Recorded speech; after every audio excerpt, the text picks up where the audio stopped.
Question बोल रहा है कि जो डीसी जनरेटर है तो डीसी जनरेटर में ब्रश पे बहुत ज़्यादा समय समय पर चेंज करना पड़ रहा है। मतलब जो भी एक कम्यूटेटर है, इस टाइप का कम्यूटेटर है, उस कम्यूटेटर पे हम इस तरह से ब्रश कनेक्ट करते हैं इस तरह से। तो ब्रश का काम जो होता है वो होता है कि जो भी आर्मेचर में एसी सप्लाई क्रिएट हुआ, उस एसी सप्लाई को कम्यूटेटर जो है वो कम्यूटेटर डीसी में कन्वर्ट करेगा, और जो भी डीसी सप्लाई क्रिएट हुआ उस सप्लाई को कलेक्ट करेगा ब्रश, और हमें बाहर जो है लोड को प्रोवाइड करेगा। तो इस क्वेश्चन में बोल रहा है कि जो ब्रश है वो हमें समय समय पर चेंज करने की ज़रूरत हो रही है। तो ऐसा क्यों हो रहा है? तो इसके कुछ रीज़न हो सकते हैं, जैसे यहाँ पे कंटिन्यूस स्पार्किंग हो रही है, या तो फिर इस पे बहुत ज़्यादा डस्ट जो है वो डस्ट कंटिन्यू आ रही है। इस कम्यूटेटर पे जो है ब्रश जो है वो रफली फ्रिक्शन हो रहा है, रफली कम्यूटेट हो रहा है इसके ये सरफेस पे। या तो फिर एक रीज़न हो सकता है कि जो ब्रश हमने यहाँ पे फिट किए उसका प्रॉपर कनेक्शन, प्रॉपर फिटिंग ये कम्यूटेटर पे नहीं हुआ है। तो इस टाइप के कुछ रीज़न हो सकते हैं। तो जैसे ऑप्शन में गिवन है कि स्पार्किंग हो रहा है, ऑप्शन नंबर ए, बहुत ज़्यादा स्पार्किंग हो रहा है, तो इसके वजह से भी हमें ब्रश को चेंज करना पड़ता है बार बार। उसके बाद में रफ कम्यूटेशन हो रहा है, तो ये भी रीज़न हो सकता है। ऑप्शन नंबर सी जो है इनपरफेक्ट कॉन्टैक्ट अगर इस पे है बराबर नहीं लगे हैं, तो इसकी वजह से ज़्यादा फ्रिक्शन हो जाएगा और उसकी वजह से भी ब्रश हमारे ज़्यादा घिस जाएंगे। तो ये सब ऑप्शन डी जो है ये ऑल ऑफ दी अबव, तो ये ऑप्शन हमारा सही हो जाएगा। तो इसका आंसर आ जाएगा ऑप्शन नंबर डी। तो एक चीज़ हम यहाँ पे और देख लेते हैं कि ये ब्रश जो है ये ब्रश कार्बन से बने होते हैं या तो फिर ग्रेफाइट से बने होते हैं। एक तरह से पॉलिशिंग का काम भी करते हैं। दूसरी चीज़ जो है ये ब्रश इस तरह से होता है यहाँ पे लगा हुआ, तो ब्रश की प्रॉपर लेंथ से 1/3 पोर्शन घिस के रह जाए और 2/3 पोर्शन जो है वो घिस जाए, तो उस समय हमें ये ब्रश चेंज करना चाहिए। किस समय? जब भी उस ब्रश की लेंथ जो है 1/3 हो, मतलब 1/3 बाकी रहे, तो उस समय हमें ब्रश चेंज करना चाहिए। ये भी क्वेश्चन पूछा जाता है। तो एक बार और रिपीट करते हैं, जब भी ब्रश की लेंथ 1/3 रह जाए और 2/3 पोर्शन घिस जाए, तो उस समय ब्रश हमें चेंज करना चाहिए। और ब्रश के रिलेटेड एक और चीज़, जो ब्रश जब भी हम कम्यूटेटर सेगमेंट पे लगाते हैं, कम्यूटेटर पे फिट करते हैं, तो ब्रश हमेशा MNA पे ही फिट करते हैं। MNA मतलब मैग्नेटिक न्यूट्रल एक्सिस पे ही ब्रश हमेशा फिट करते हैं, उसके कनेक्शन करते हैं। उसी तरह से ब्रश के बारे में ही पढ़ रहे हैं, तो ब्रश के बारे में एक और चीज़, जैसे आर्मेचर में 2 टाइप की वाइंडिंग होती है, एक वेव वाइंडिंग होती है और दूसरी लैप टाइप की वाइंडिंग होती है। तो जब भी वेव टाइप की वाइंडिंग है तो उस समय जो कम्यूटेटर पे ब्रश लगे हैं वो हमेशा 2 ब्रश लगेंगे, और जब आर्मेचर की वाइंडिंग लैप टाइप की है तो उसमें जितने फील्ड पोल लगे हैं तो उस पोल के बराबर हमें ब्रश कनेक्ट करना है, ब्रश फिट करना है डीसी जनरेटर में। वेव वाइंडिंग है तो 2 ब्रश हमें फिट करना है, लैप वाइंडिंग है तो जितने फील्ड पोल उतने ब्रश फिट करना है। और यहाँ से एक और चीज़ हम देखते हैं कि ब्रश को जो होल्ड करके रखता है, जो फिट करके रखता है, जो पकड़ के रखता है, उसको हम बोलते हैं रॉकर आर्म। और रॉकर आर्म जो है वो एक तरह से बैकेलाइट का बना होता है, एबोनाइट का बना होता है, या फिर फाइबर से बना होता है। और रॉकर आर्म के थ्रू ही हम जो ब्रश है वो MNA पे उसको अच्छे से कनेक्ट कर सकते हैं। तो ब्रश के रिलेटेड जो भी इम्पोर्टेंट पॉइंट थे हमने इस क्वेश्चन में डिस्कस कर लिए, जो कि एडिशनल इन्फॉर्मेशन थी ब्रश के रिलेटेड। तो इस क्वेश्चन में जैसे पूछा था तो इसका आंसर हो जाएगा ऑप्शन नंबर डी। तो नेक्स्ट क्वेश्चन हम देखते हैं। क्वेश्चन हमारा बोल रहा है कि in a lab finding the number of brush is always. तो इसका आंसर हो जाएगा, जैसे लैब फाइंडिंग थी हमने अभी डिस्कस किया था, लैब फाइंडिंग है तो उसमें जो ब्रश हम कनेक्ट करेंगे वो हमेशा फील्ड पोल के बराबर कनेक्ट करेंगे। जितने फील्ड पोल है उतने ब्रश होंगे, और वेव वाइंडिंग में ब्रश हमेशा 2 कनेक्ट रहेंगे। तो इससे हमारा इस क्वेश्चन का आंसर जो है वो हो जाएगा option number B, same as the number of pole, मतलब same as the number of field pole. तो इसका आंसर हो जाएगा ऑप्शन नंबर बी, ये सही आंसर हो जाएगा। जैसे अदर ऑप्शन भी हम देख लेते हैं। जैसे फर्स्ट को ऑप्शन बोल रहा था कि डबल द नंबर ऑफ पोल, तो ये आंसर नहीं हो सकता।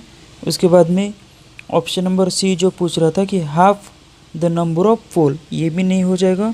ऑप्शन नंबर डी 2, जो ऑप्शन नंबर डी में है 2, तो ये सही आंसर हो जाता था किस समय, जब हमारी वाइंडिंग जो है वो वेव टाइप की रहती थी। वेव टाइप में हम ओनली 2 ब्रशेस यूज़ करते हैं, और लैब वाइंडिंग में जितने फील्ड पोल है उतने ब्रश हम यूज़ करते हैं। तो नेक्स्ट क्वेश्चन देखते हैं। नेक्स्ट क्वेश्चन हमारा बोल रहा है कि डीसी जनरेटर में जो फील्ड पोल है और आर्मेचर कंडक्टर है, ये अगर हम फिक्स रखें तो ऐसी कौन सी वाइंडिंग है जो हमें हाई ईएमएफ दे सकती है।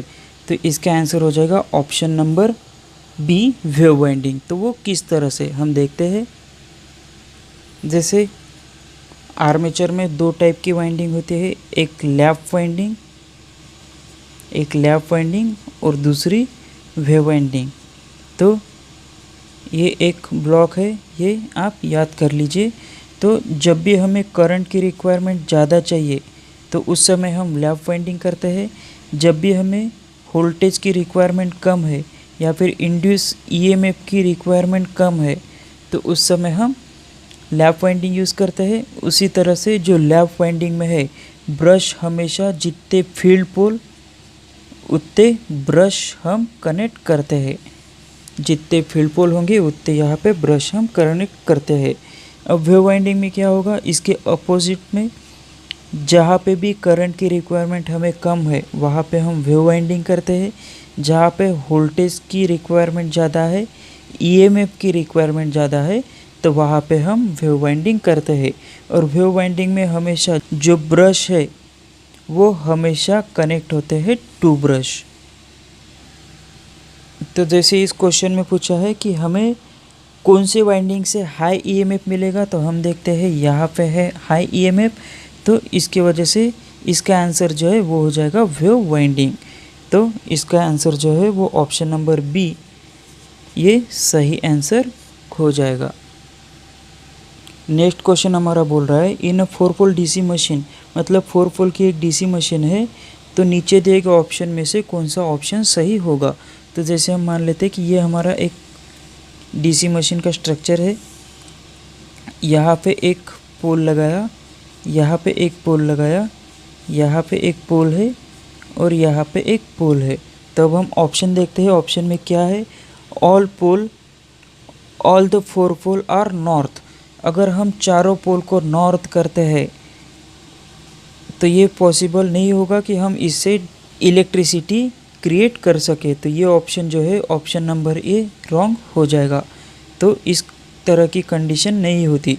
कोई भी मैग्नेटिक लाइन हमें कट करना है तो उस मैग्नेटिक लाइन को प्रोड्यूस करना है, मतलब ये नॉर्थ पोल है, ये नॉर्थ पोल है, तो इसके बीच में कोई भी मैग्नेटिक लाइन नहीं होगी। हमें क्या करना पड़ेगा, एक नॉर्थ पोल और एक साउथ पोल जब हम करेंगे उसी समय ही यहाँ पे फ्लक्स, मैग्नेटिक लाइन या लाइन ऑफ फोर्स यहाँ पे क्रिएट होगी। तो ऑप्शन नंबर ए जो है वो गलत हो जाएगा। नेक्स्ट ऑप्शन हम देखते हैं, alternate pole are north and south, मतलब एक पोल हमारा एन का है तो दूसरा साउथ का होगा, बाद में एन है और बाद में साउथ है, इस तरह से। तो शायद ही ये ऑप्शन सही हो सकता है, तो हम आगे ऑप्शन पढ़ेंगे तो उससे हमें पता चल जाएगा। ऑप्शन नंबर सी हमें बोल रहा है all the 4 poles are south, तो ऑप्शन नंबर सी भी गलत हो जाएगा। ऑप्शन नंबर ए और ऑप्शन नंबर सी सेम थे, तो ऑप्शन नंबर सी भी हमारा गलत हो जाएगा। बाद में बोल रहा है कि 2 pole to north pole follow to south pole, मतलब 2 नॉर्थ पोल है 2 साउथ पोल है, तो ये कंडीशन भी हमारी नहीं बनेगी। तो इससे हमें पता चल रहा है कि इस क्वेश्चन का जो आंसर है वो हो जाएगा ऑप्शन नंबर बी, मतलब alternate pole north and south. तो इसी तरह से ही कंस्ट्रक्शन हम डीसी जनरेटर में करते हैं या फिर कोई भी मोटर में करते हैं। तो जो भी पोल हम यूज़ करते हैं, नॉर्थ के बाद साउथ, साउथ के बाद नॉर्थ, नॉर्थ के बाद साउथ, 8 पोल भी होंगे, 16 पोल भी होंगे, 4 पोल भी होंगे या 2 पोल भी होंगे। तो इसमें पोल हमेशा हम अल्टरनेट ही रखते हैं, मतलब एक के बाद नॉर्थ साउथ इस तरह से ही रखते हैं। तो इस क्वेश्चन का आंसर हो जाएगा option number B. Next question देखते हैं। क्वेश्चन बोल रहा है कि जो भी डीसी जनरेटर में कॉपर ब्रश हम यूज़ करते हैं तो वो कहाँ पे यूज़ करते हैं। तो ब्रश हमने अभी तक देखा कि ब्रश कार्बन का या ग्रेफाइट का होता है, लेकिन कॉपर के ब्रश भी आते हैं, लेकिन कॉपर ब्रश के यूज़ करने की कुछ कंडीशन होती है। जैसे हम कॉपर ब्रश अगर यूज़ करें, जैसे कॉपर ब्रश जो है ये यूज़ करें, तो ये किस कंडीशन में हम यूज़ करते हैं, जहाँ पे हाई करंट हमें कलेक्ट करना है, जहाँ पे भी हाई करंट कलेक्ट करना है वहाँ पे हम कॉपर ब्रश यूज़ करते हैं। तो अब हम देखते हैं कि ऑप्शन में क्या गिवन है। जैसे फर्स्ट ऑप्शन बोल रहा है कि लो वोल्टेज और हाई करंट, तो इससे हमें ऑप्शन नंबर ए सही मिल गया। उसके बाद में ऑप्शन नंबर बी जो है high voltage and small current, option number B जो है वो गलत हो गया। Option number C both case में नहीं यूज़ होता है, और सी, तो मतलब इस क्वेश्चन का जो प्रॉपर आंसर हो जाएगा वो हो जाएगा option number A, low voltage and high current के लिए कॉपर ब्रश हम यूज़ करते हैं। कॉपर ब्रश जो है वो कार्बन या ग्रेफाइट से बनते हैं, लेकिन हाई करंट को कलेक्ट करने के लिए हम यूज़ करते हैं कॉपर ब्रश। नेक्स्ट क्वेश्चन देखते हैं। क्वेश्चन बोल रहा है in case of DC machine mechanical losses are primary function, मतलब मैकेनिकल जो भी लॉसेस है रीज़न जो है वो क्या हो सकता है। तो मैकेनिकल का रीज़न क्या हो सकता है। फर्स्ट ऑप्शन हमारा ए करंट, तो ये इलेक्ट्रिकल के रिलेटेड हो गया। ऑप्शन नंबर बी वोल्टेज, तो ये भी इलेक्ट्रिकल के रिलेटेड हो गया। ऑप्शन नंबर सी स्पीड, मतलब जहाँ पे भी स्पीड आ गया तो वहाँ पे बेरिंग रोटेट होगा, बेरिंग रोटेट हो गया मतलब उसमें फ्रिक्शन आ गया। उसके बाद में विंडेज लॉस आ गया, तो ये सभी जो है ये मैकेनिकल लॉसेस है। तो हम बोल सकते हैं primary function of mechanical loss ये हो जाएगा स्पीड। तो इसका जो ऑप्शन है वो ऑप्शन हो जाएगा ऑप्शन नंबर सी, ये सही आंसर। नेक्स्ट क्वेश्चन देखते हैं। नेक्स्ट क्वेश्चन बोल रहा है कि iron loss in DC machine are independent of variation, कि जो भी आयरन लॉस है वो इंडिपेंडेंट रहेंगे जब भी वेरी होगा। तो आयरन लॉस हमें पता है, आयरन लॉस कम करने के लिए हम क्या करते हैं, सबसे पहले तो जो भी मटेरियल यूज़ करते हैं डीसी जनरेटर को बनाने के लिए तो सिलिकॉन स्टील का यूज़ करते हैं, और जो भी सिलिकॉन स्टील है उसके ऊपर हम लैमिनेशन देते हैं। इस क्वेश्चन का जो आंसर है वो हो जाएगा ऑप्शन नंबर बी लोड, ये इसका सही आंसर हो जाएगा। आयरन लॉस है, आयरन लॉस है, तो आयरन लॉस के 2 टाइप आते हैं मेनली, एक आता है हिस्टेरिसिस लॉस और एक आता है एडी करंट लॉस। तो जो भी हमारा हिस्टेरिसिस लॉस है उसको हम डिनोट करते हैं पीएच से, और इसका जो फार्मूला है वो हो जाएगा फ्लक्स डेंसिटी का power 1/6 max into frequency into volt. और यहाँ पे लॉस है, लॉस हो रहा है तो लॉस हमेशा किस में होगा, पावर में, तो पावर का यूनिट हो जाएगा वैट। तो ये भी क्वेश्चन पूछ सकता है कि जो भी लॉस है उस लॉस का यूनिट क्या हो जाएगा, तो वो हो जाता है वैट। उसी तरह से एडी करंट है, तो एडी करंट को हम डिनोट करते हैं पीई से, मतलब एडी करंट पावर। तो इसका जो फार्मूला होता है फ्लक्स डेंसिटी का स्क्वायर इनटू फ्रीक्वेंसी का स्क्वायर इनटू थिकनेस का स्क्वायर इनटू वोल्टेज, और इसका भी यूनिट हो जाएगा वैट। अब ये जो हिस्टेरिसिस लॉस है और एडी करंट लॉस है, ये जो लॉस है ये 20 से 30% ऑफ फुल लोड लॉस होते हैं। जो भी आयरन लॉस है ये हमेशा 20 या 30% के अप्रॉक्स लॉस होते हैं फुल लोड के हिसाब से। तो आयरन लॉस 20 से 30% होता है, तो कॉपर लॉस भी है इसमें। तो कॉपर लॉस कितने परसेंट होता है, तो ये होता है 20 से 10% के अप्रॉक्स। उसी तरह से मैकेनिकल लॉस है, तो मैकेनिकल लॉस हो जाता है हमारा 10 to 20% of full load. Question number next हमारा बोल रहा है कि in DC generator the current to the external circuit from armature is given through, मतलब आर्मेचर में जो भी इलेक्ट्रिसिटी क्रिएट हुई तो वो बाहर के सबसे पहले बाहर में जो जाती है वो किससे कनेक्ट होती है, तो ये होती है कम्यूटेटर से। जैसे हमें पता है कि एक नॉर्थ पोल और दूसरा साउथ पोल, तो इन दोनों के बीच में मैग्नेटिक लाइन है और इसमें हमने एक आर्मेचर रख दिया इस तरह से। इस आर्मेचर पे कुछ वाइंडिंग है, तो जैसे ही इस वाइंडिंग से ये मैग्नेटिक लाइन कट हो जाती है तो इसमें एक ईएमएफ क्रिएट हो जाता है, तो वो आ जाता है यहाँ पे इस तरह से। इस पोर्शन को हम बोलेंगे कम्यूटेटर, और यहाँ पे लगे होते हैं ब्रश। तो जैसे इस क्वेश्चन में पूछा है तो इसका आंसर जो है वो आंसर हो जाएगा ऑप्शन नंबर ए।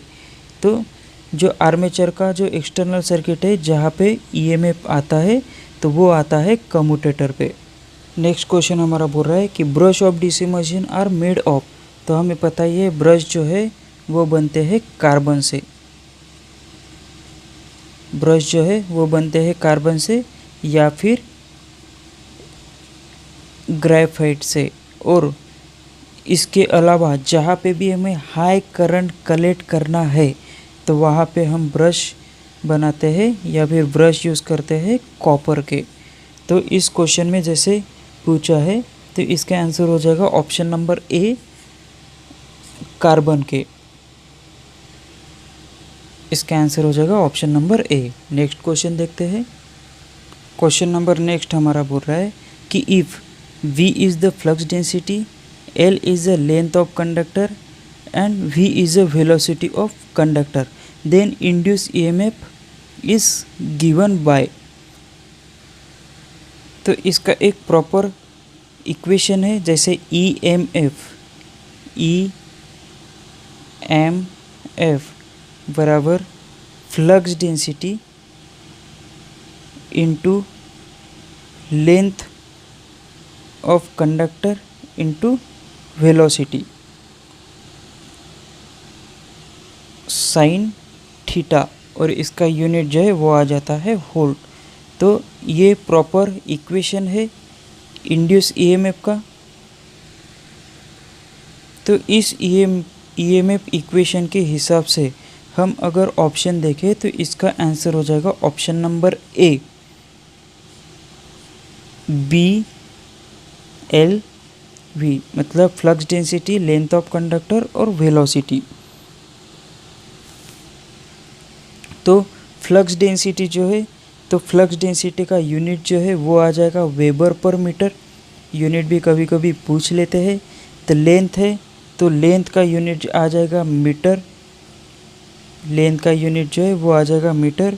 और वेलोसिटी स्पीड, इसका यूनिट आ जाएगा मीटर पर सेकंड। ये यूनिट भी हमें याद रहना ज़रूरी है। और ईएमएफ इक्वेशन है तो ईएमएफ का यूनिट जो है वो आ जाएगा वोल्ट। और साइन थीटा है तो साइन थीटा मतलब जो कंडक्टर हमारा रोटेट हो रहा है उसकी पर्टिकुलर किस डिग्री में होगी उस हिसाब से। जैसे हम मान लेते हैं कि ये एक हमारा रोटर है जो सर्कुलर में रोटेट होगा, यहाँ पे एक कंडक्टर है तो यहाँ पे जैसे 0 है तो कुछ समय बाद वो अपनी जगह छोड़ के आगे जाएगा तो 30 डिग्री, कुछ समय बाद अपनी जगह छोड़ के आगे रोटेट होगा तो वो 90 डिग्री, उसके बाद में 180 डिग्री, उसके बाद में 270 डिग्री और रिटर्न आ जाएगा तो 360 डिग्री। तो इस तरह से साइन थीटा की जगह, ये जो थीटा की जगह हम इस कंडक्टर की जो पोजीशन चेंज हो रही है उसकी डायरेक्शन अगर हम रखें, उसकी डिग्री अगर हम यहाँ पे रखें तो हमें प्रॉपर ईएमएफ इंड्यूस जो है वो मिल जाता है।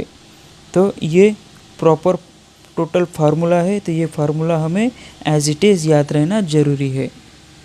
क्वेश्चन नंबर नेक्स्ट है और इसमें हमें पोल पिच पूछा है। पोल पिच, तो पोल पिच का एक प्रॉपर फार्मूला है 2 into number of total number of conductor divided by P.